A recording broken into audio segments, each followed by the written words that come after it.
What's good, YouTube, and Happy New Year to y'all. I hope everybody had a great 2019, and now we're in 2020. I hope 2020 is even better for y'all than 2019. For myself, I got a lot of goals with photography. Hope to learn more and push myself, and I hope the same for y'all. Now, as the title said below, you want to see about my 2020 iPad workflow for photography. Yes, I'm going to show you all about what my workflow is now. It's completely and 100%, I ain't gonna say 100%, but 90% dependent on the iPad Pro. It is absolutely dependent on the iPad Pro. Now, I've been editing on the iPad Pro since about 2017, maybe for a couple years now. And to be honest with you, when I first got a Lightroom, which is absolutely trash, but now since it's 2020, and they absolutely has made amazing strides, and you can pretty much do almost everything on iPad now that you can pretty much almost do on the desktop version or the laptop version of the laptop version, the full version. But anyway, so that's what I'm gonna show you about. So my workflow entitles of Lightroom and Affinity Photo. As you know, I do Affinity Photo. That is my Photoshop. I absolutely love Affinity Photos. I got all types of tutorials. I'll link them up here at the top. Please go check out those tutorials. Maybe that will help you out. But now, the reason why I wanted to say that this absolutely made it possible for me to be 90% on workflow of my iPad is because I still also, when I get finished with a shoot, I still take out my SD card, plug it up, because my catalog and my whole entire photos is actually on an external hard drive. So that part I still do, and so I still have to use a computer. But other than that, it is completely 100% on the iPad now. Once again, before this, for the news update of Lightroom that came out with, well, probably was like a couple months ago, I was still only using the iPad Pro, but it was also done it. Like, I'll go ahead and edit in Lightroom, and then I had to plug in my external hard drive and export in TIFF file, 16 bits. That's what I export in. That's why I work in Affinity Photo. And then I would have to airdrop them to my iPad. But now that's completely eliminated because the update that Lightroom gave you, they're able to give you the ability to export more files now. You can actually do original DNG, TIFF files, and I believe JPEGs. You can just kind of alternate them. I'm gonna go ahead and get right into it and show you right now what's going on. So let's, of course, with my travel pencil. And I encourage everybody to actually start, really start editing on the iPad. I encourage everybody to start doing it because I feel like it's the way of the future. You know what I'm saying? If you really don't have the money to get a Walkman tablet or, editing tablet like everybody else, the stylus and the iPad will do good. You do good enough for you. Trust me, I've been doing it for a couple years now, and just the apps are just getting better. It's just a whole lot easier to do it. So I've been doing it for a couple years. If you want a cheap way out and not want to buy accessories and pretty much just edit anywhere you go, this is what I use this for, because I do other work besides this, and this gives me the ability to edit anywhere I go. So Lightroom right about now. So as you can see right here, I have this photo that I took of this model, Michaela. Did this a couple months ago, but it's a really nice photo. Please go check it out. If you don't follow me on Instagram, I'm gonna pop it up somewhere. Go follow me on Instagram, because you probably would have seen this photo by now if you would follow me on Instagram. So after I get finished with the edits, of course, like I said, you can do everything you can do with edits. Here's all my presets on the side right here. I pretty much use presets. Let's go scroll up and down for you real quick. These are my presets that I have. Now, presets are only a starting point, so that's just a starting point for me. I always go in there so I can see real quick what I can use. Go in there, and I will still always mess around with it from there. So it's just really a starting point for me. But anyway, so after that, what you want to do is you want to come up here and click on the share button right there. Now, as you can see, you got all these different type of options. Now you have these little toggles that's on here on the right hand side now. Now let's go to the export files. You can hit on this toggle. It brings up everything else. Now let me click on this drop down menu. As you can see, you can actually export as an original JPEG, TIFF, or DNG. Like I said before, I always do a TIFF file, 16 bits, because I still do a lot of my skin correction in Affinity Photo. So that's just how I kind of work with that now. Now you got all this custom dimensions. Let me go ahead and say this right now. I also recommend you putting your custom dimension of whatever your file size of your camera is. Go ahead and put that in there, because what I've been noticing when I was actually testing was using this largest available dimension. It does not actually give you the largest available dimension. It actually cuts it in half. Like I shoot on the D850, and my dimensions for my D850 is around 82 8256 to like 5506, somewhere in that range. And when I was exporting using the larger dimension, it was actually really like cutting that in almost by, I was cutting it big time, like almost about three quarters worth of big time. So just go ahead and put your longest size in there that you know that your camera is, and that will go ahead and solve that problem for you.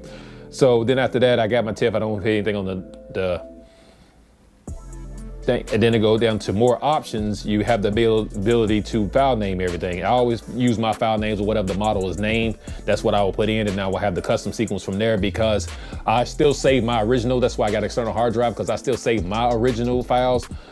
So when I get through with a shoot and finalize everything, I will take the original files and what I did in my final pictures, and I will kind of archive them, and then I will, export the whole entire catalog actually, and then archive it that way. That's how I archive my stuff. I archive the original and my final product. That's what I do. So now after you get finished with that, let's just go ahead to checkpoint, and then we can go right here to export files. As you can see, exporting files is up now. I use file browser. I've been using that way before the iOS 13 iPad 13 came out. So I like file browser. I still like it to this day. So I'm going to use that more than the original file that Apple provides for you. So that's where I'm going to save my photo at. So I'm gonna go ahead and save it. I'm gonna replace it because, like I said, I've been doing a couple tests there.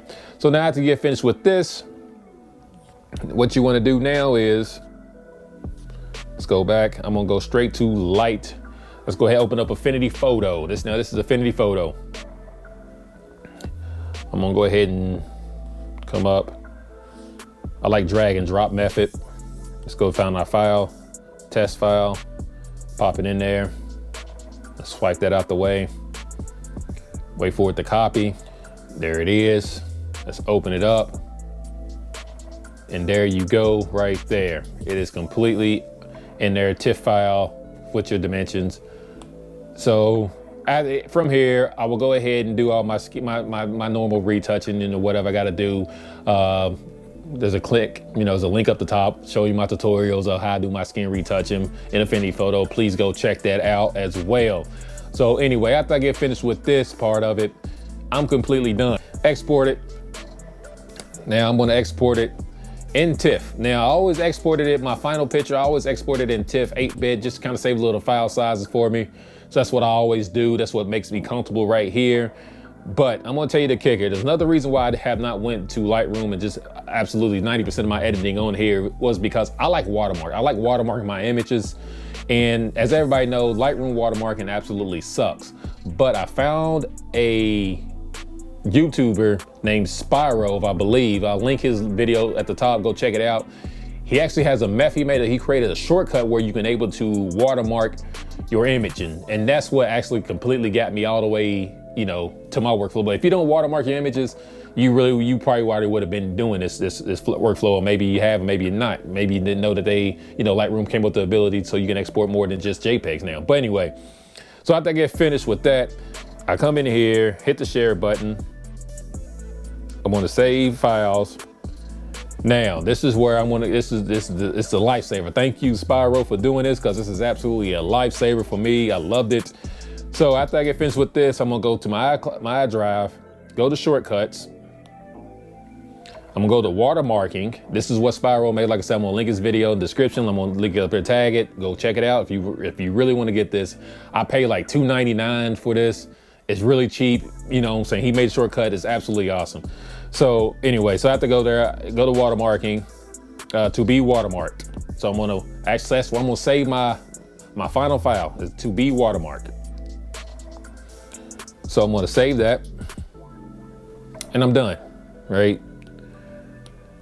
So like I said before, I was always just, airdropping everything. Now I don't have to, thanks to Spyro and this thing, for me anyway, because like I said, I love watermarking my stuff. If you didn't, then you probably wouldn't have been doing this by now. So now, you wanna come here, there's this little button right here I'm clicking on. You wanna click on this. This is gonna be give you the ability to watermark everything that I just shoved in that folder.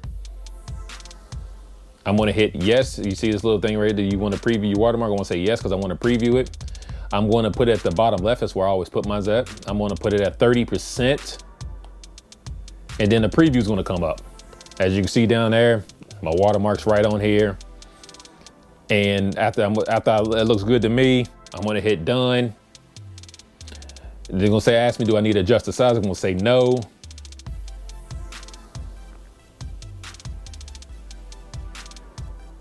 Then he says, do I want to delete it? I'm gonna hit yes, because what's it's gonna do when you say that, it's gonna delete it out of the watermark and it's gonna put it in the 2B watermark. And that's the way he programmed this. Like I said, this is absolutely awesome, guys. Please go check that out. Go support him. Get this if you really like doing this. So now it's over and done with. I'm completely done with my workflow now. Now, if I go to my iDrive,